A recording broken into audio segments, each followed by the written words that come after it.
សូសៀងសំនៀងធ្នមចិត្តលោមស្នេហ៍លួចស្មឹងលួចថែបំពេឲ្យគប់ហើរតីបើកទ្វារបេងដងផ្សោកជាប់ញឹងសៃកាអើយប្រណីអាណិតទ្រូងដែលកំព្រីក្លិនផ្កា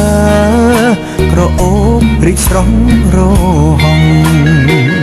មានតែមួយតងរៀមបងជាគូវាសនាស្ម័គ្ររួម